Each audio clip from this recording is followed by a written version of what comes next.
എൻ്റെ പേര് ശാരദ. ഞാൻ ഭാഗവത പാരായണ ഒരു ഭാഗം ഇവിടെ വായിക്കാൻ പോവുകയാണ്.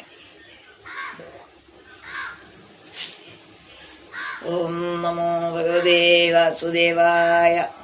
ഓം നമോ ഭഗവതേ നാരായണായ. ഓം ശ്രീകൃഷ്ണായ പരബ്രഹ്മണേ നമോ നമ. ഹരിശ്രീ ഗണപതേ നമ. വിഘ്നമസ്തു. ആദിമൂല ശ്രീ പരമാനന്ദ സ്വതയിൽ നിന്നാദരാൽ ഉണർന്നെഴിഞ്ഞിരിനോരമൃതവും പാനം ചെയ്ത് അനുദിനം ആനന്ദിച്ചലസാതെ മാനസപത്മത്തിങ്കൽ വാഴും പെങ്കിളിപ്പെണ്ണേ, മാനുഷഭാവം വഴുതായി കഴിഞ്ഞിടും മുൻപേ മാനസം തെളിഞ്ഞു ദിവ്യാനന്ദ സ്വാഭാവികം സാധിപ്പാൻ എളുതായ സാധനം ഏതെന്നുള്ളോ സാദരം അത് ബാലേ കാലേ ചൊല്ലോടിപ്പോൾ.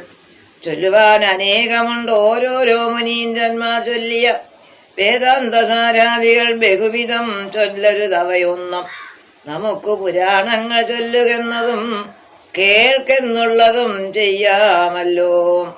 ചൊല്ലലും പുരാണങ്ങളുള്ളവ എല്ലാറ്റിനും നല്ലത് ഭാഗവതം എന്നല്ലോ ചൊല്ലിക്കേൾപ്പൂം. പത്മാവി പുരാണങ്ങളൊക്കെ ഇന്നെങ്കിലും ആത്മതത്വത്തെ അറിഞ്ഞിടുവാൻ ഇതേ നല്ലോ. ഓരോരോ ശാസ്ത്രങ്ങളിൽ മോക്ഷമാർഗങ്ങൾ ചെന്നത് ഓരോന്നേ നിരൂപിച്ചാൽ എളുതല്ല ഇത്രയൊന്നും. ഓരോരോ ജനങ്ങൾക്ക് മുക്തിമാർഗ തത്വങ്ങൾ ഓരോരോ വിധമത്രേ കേവല സ്വഭാവങ്ങൾ എന്നതിലെല്ലാ വർണ്ണത്തിങ്കൽ എല്ലാവർക്കും നന്നായി സാധിക്കാവുന്ന എളുപ്പമുള്ളോന്നല്ലോ. എത്രയും എളുതായി മുക്തിയെ ലഭിക്കുന്ന ഭക്തിമാർഗത്തെ പ്രതിപാദിപ്പാൻ വേദവ്യാസൻ ഉത്തമ ശ്ലോകചരിത്രങ്ങളും നാമങ്ങളും ഉത്തമ ധ്യാനങ്ങളും മിശ്രമായി വിശുദ്ധമായി ചമച്ചു ഭാഗവതം. ഇനി ഇതിന്റെ അർത്ഥം.